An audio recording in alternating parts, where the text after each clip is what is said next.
Every September, new iPhones sell out within minutes. But this year, something unusual is happening. The brand new iPhone Air, Apple's thinnest, lightest iPhone ever, is still available for day one delivery, nearly a week after pre-orders opened. So what's going on? Is this a flop in the making, or is there more to the story? Let's dive in. Since pre-orders opened last Friday, delivery times for the iPhone 17, iPhone 17 Pro, and iPhone 17 Pro Max have slipped to 2-3 weeks, and in some cases, late October. That's normal Apple behavior. Demand outpaces supply. But the iPhone Air? Almost every model is still available on launch day. The only exception? A single configuration. The 512GB Cloud White, which shows a short delay. That's it. Here's some context. Reports earlier this year suggested Apple only dedicated about 10% of iPhone production to the Air. For comparison, 25% went to the iPhone 17, another 25% to the 17 Pro, and 40% to the 17 Pro Max. Why so low? Uncertainty. Rumors about weak battery life had Apple nervous, and maybe rightly so.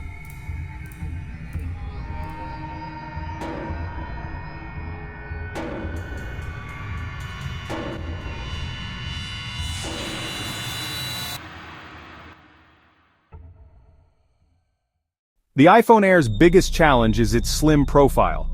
To achieve that ultra-thin design, Apple had to shrink the battery.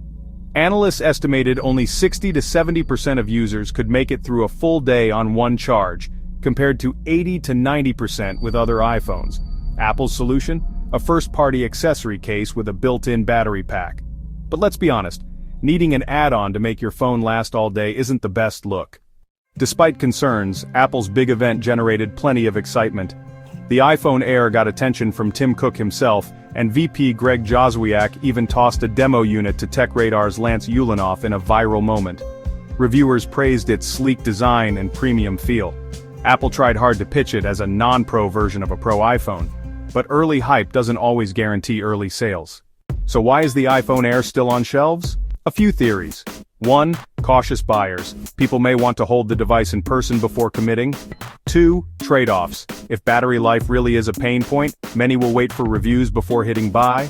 3. Apple itself may have set low expectations. By limiting production to 10%, the company may have already anticipated lukewarm interest. Or, maybe it's simply a case of Apple fans prioritizing the Pro models first. Let's be clear, it's too early to call the iPhone Air a flop.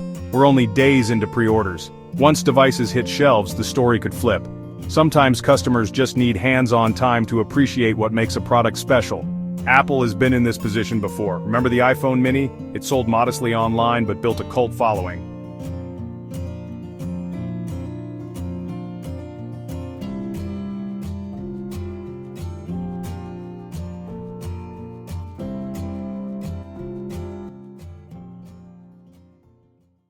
For everyday buyers, the question is simple. Do you want thinness over battery life? The iPhone Air offers premium design at a lower cost than the Pro models, but with compromises in endurance. If you value portability and aesthetics, it could be your perfect phone. If you need all-day reliability, you may want to stick with the standard iPhone 17 or Pro. The iPhone Air isn't a hit out of the gate, but it's not dead on arrival either. With reviews rolling out soon and in-store availability just days away, the next few weeks will reveal whether Apple's thinnest iPhone can stand tall in the lineup. What do you think? Is the iPhone Air a hidden gem or a misstep from Apple? Drop your thoughts in the comments.